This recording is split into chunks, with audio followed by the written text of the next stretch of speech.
Welcome to programme views makers. मैं हूं आपके साथ शाइस्ता यूसुफ। तहरीक इंसाफ को कौमी असेंबली में वापसी के मशवरे मिलने लगे हैं।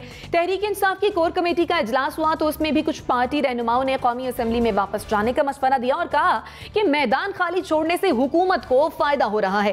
तहरीक इंसाफ के रहनुमा शाह महमूद कुरैशी ने स्पीकर पंजाब असेंबली चौधरी परवेज इलाही से मुलाकात की तो उन्होंने भी तहरीक इंसाफ को कौमी असेंबली से इस्तीफों पर नजरसानी का मशवरा दे दिया है। इन मशवरों के बावजूद साबिक वजीर आजम इमरान खान कहते हैं कि असेंबली में वापस जाने का मतलब इस हुकूमत को तस्लीम करना है। अब सवाल यह है कि क्या तहरीक इंसाफ को कौमी असेंबली में वापस आना चाहिए? इस पर डिस्कशन के लिए जो मेहमान हमारे साथ मौजूद हैं, तारुफ मैं आपसे करवा देती हूँ। ज्वाइन किया है नासिर बेग चुगताई साहब ने, नसीम सिद्दीकी साहब हमारे साथ मौजूद हैं, जुनैरा अजहर साहिबा ने हमें ज्वाइन किया है और हमें ज्वाइन किया है मुजम्मिल सोहरवर्दी साहब ने भी। आप तमाम मेहमानों के वक्त का बेहद शुक्रिया। एनबीसी आपकी जानिब आऊंगी। कहते हैं कि सियासत में कुछ भी हरफ आखिर नहीं होता। क्या था कि अगर कह दिया कि हम नहीं जाएंगे असेंबली में और फिर चले जाते हैं तो ऐसा कुछ बुरा भी नहीं है। आपके ख्याल में तहरीक इंसाफ को कौमी असेंबली में वापस आना चाहिए और आपका तज्जिया क्या कहता है? तहरीक इंसाफ कौमी असेंबली में वापस आएगी? देखिए, आपने बिल्कुल सही शुरू किया कि कोई हर्फ आखिर नहीं होता। सियासत में भी, मईशत में भी। आए मैं अपनी जाऊंगा, खुदकुशी कर लूँगा, यहाँ से अगर शुरू करें आप तो यहाँ तक आ जाइए। हमने कल भी कहा था कि वापस जाना चाहिए। मेरा ख्याल है सब लोग, शायद एक या दो को छोड़ के बहुत से लोग इस बात पे मुत्तफिक हैं कि वापस जाना चाहिए। एक फोरम है, उसको इस्तेमाल करना चाहिए, आपका राइट है। आपको लोगों ने मुंतखब किया है, आप लोगों को डिफ्रेंचाइज कैसे कर सकते हैं? इन्होंने मुंतखब किया है। क्या आपको जब डिसीट किया जाएगा तो बाई इलेक्शन में जाएंगे? पंजाब में जा रहे हैं ना आप बाई इलेक्शन पे, वो क्यों जा रहे हैं आप?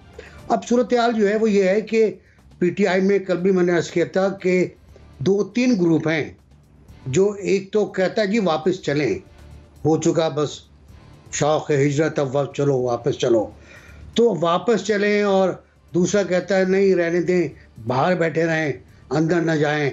तीसरा कहता है नहीं जी इस्तीफे मंजूर कराएं।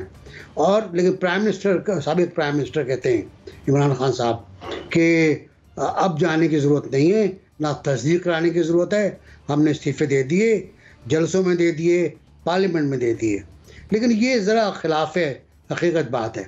पार्लियामेंट में जिन लोगों ने इस्तीफ़े दिए, ऐलान किया, उनमें खान साहब भी थे, उनमें शीरी मज़ारी भी थी, उनमें फवाद चौधरी भी थे और उनमें मखदूम शाह महमूद भी थे।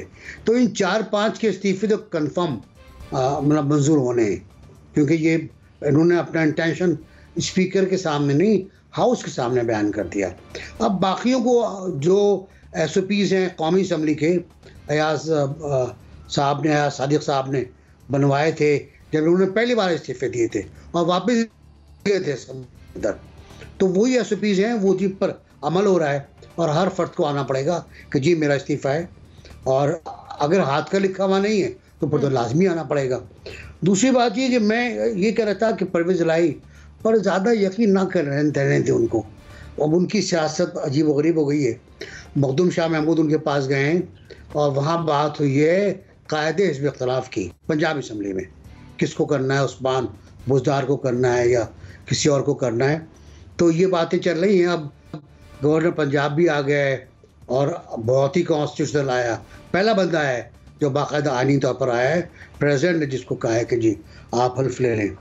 तो आगे देखिए क्या होता है। अगर ये पार्लियामेंट को खाली छोड़ देंगे तो जिस तरह नैब का बिल मंजूर हुआ, जिस तरह और बिल मंजूर हो रहे हैं, ऐसे होते रहेंगे और आप खाली बैठे रहेंगे। मेरा ख्याल है कि ये मशवरा ही गलत था कि पार्लियामेंट से इस्तीफा दें। पहली बार भी गलत था, इस बार भी गलत था।